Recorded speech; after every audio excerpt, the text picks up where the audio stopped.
Hi, everybody. We live in unprecedented times. These last few weeks have changed so much for everybody.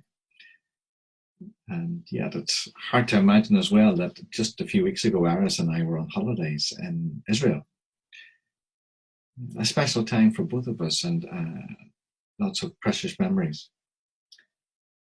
We traveled when we were there from the south of Israel at the Red Sea up through the wilderness and back to Jerusalem. And we visited lots of interesting places and unusual places. On one occasion, we would have been just in the wilderness, sitting, contemplating and thinking of things, and we sang together, "The Lord's My Shepherd." Now, our guide was a big bear of a man called Michael, who was an Orthodox Jew and who loved the Torah and ancient Hebrew. And he loved to listen to us singing.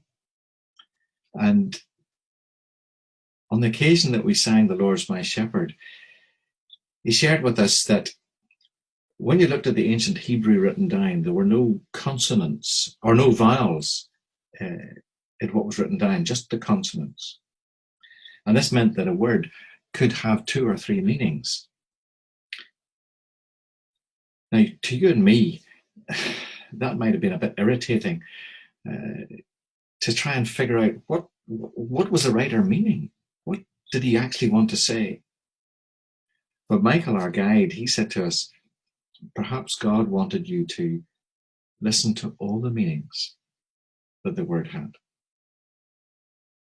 So when you and I read the Lord's my shepherd, we see, "The Lord's my shepherd, I shall not want," or "I lack nothing." But Michael said when he read it, or when he reads it, he sees, "The Lord is my shepherd, I am missing nothing."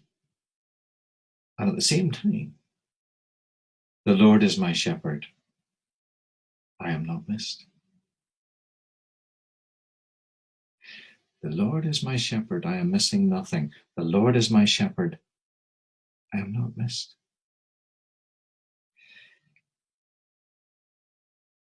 God cares for me as my shepherd.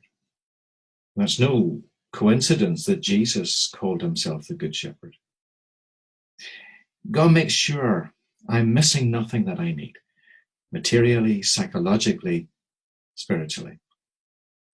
And at the same time, he wants me to know that he has not forgotten me, that I am not missed. God loves me, and he gives me all that I need. And he holds me in the palm of his hand, never to let me go, never to miss me. As I thought about that, as we sat just in an area of wilderness at the time, I felt God saying to me, "You're mine. I've got you, and I'm not letting you go." It was quite emotional, but also a real sense of security and calm. Whatever lay ahead of me, I could trust him that I would not be missed from his care and his provision.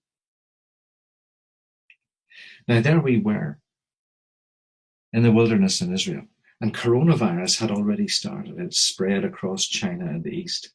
It was already in Italy, and many people had succumbed already to its destructive effects.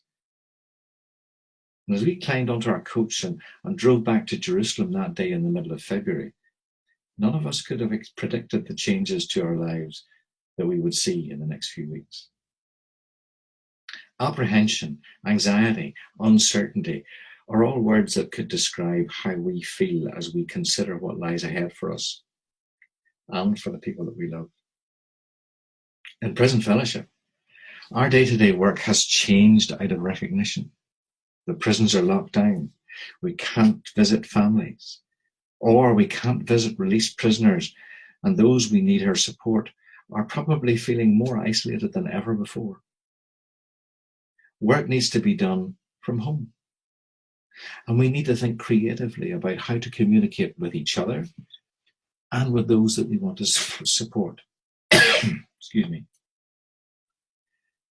Please make sure you're paying attention to what your medical advisors are saying and your political leaders.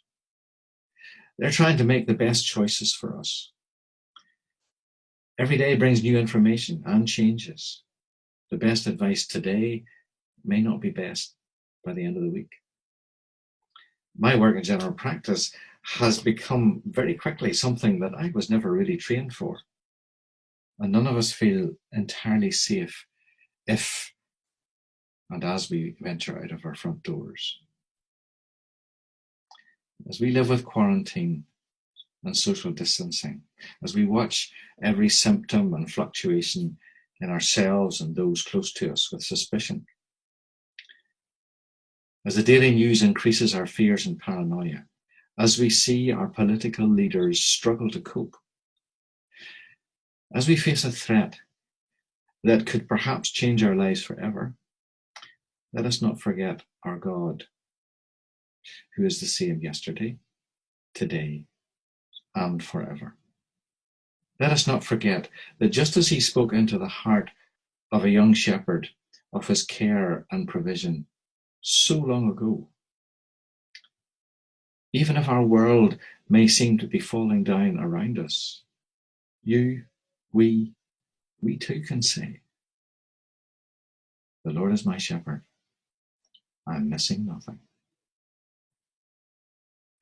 The Lord is my shepherd, I am not missed.